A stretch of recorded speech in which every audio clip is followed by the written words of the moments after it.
नमस्कार, स्वागत है आपका हमारे चैनल चर्चा आज की न्यूज में और मैं हूं आपके साथ ममता सिंह। दिन भर की तमाम खबरें देखिए सबसे पहले। आइए नजर डालते हैं आज की सबसे बड़ी खबरों पर। ईडर में गीता जयंती गीता महोत्सव टाउन हॉल ईडर में मनाया गया। गुजरात राज्य संस्कृत बोर्ड जिला शिक्षण अधिकारी कचेरी के संयुक्त गीता महोत्सव विधायक रमन लाल वोरा की अध्यक्षता में आज रखा गया है। गीता के उपदेशों को जीवन में उतार कर जीवन उन्नत बनाएं, विकास के साथ विरासत की भी जरूरी है। प्राथमिक शिक्षा नियामक महेश भाई, पारुल बेन शुक्ला, प्रोफेसर अरविंद भाई उपस्थित रहे हैं।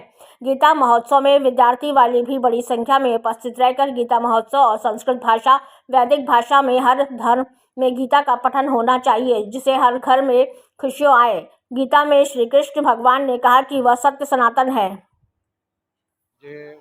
समग्र गुजरात राज्य में राज्य सरकार द्वारा संस्कृत बोर्ड द्वारा गीता जयंती गीता महोत्सव कार्यक्रम आज उजवाई रह्यो छे। साबरकांठा जिल्ला माटे आज ईडर खाते आ कार्यक्रम योजायो छे।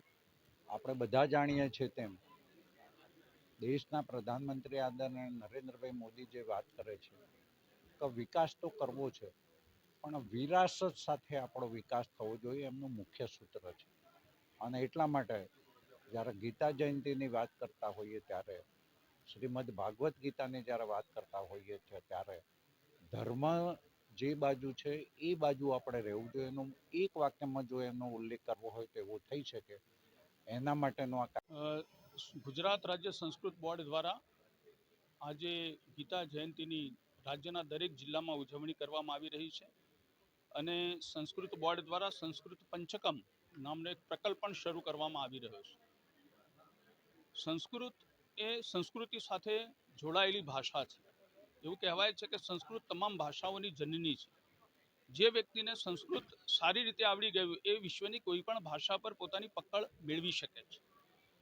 કેટલાક જગ્યાએ અત્યારે ઇન્ફોર્મેશન ટેકનોલોજીના જમાનામાં સંસ્કૃતને કોડિંગ લેંગ્વેજ તરીકે પણ ઉપયોગ કરવાની ક્યાંક ક્યાંક શરૂઆત થઈ છે।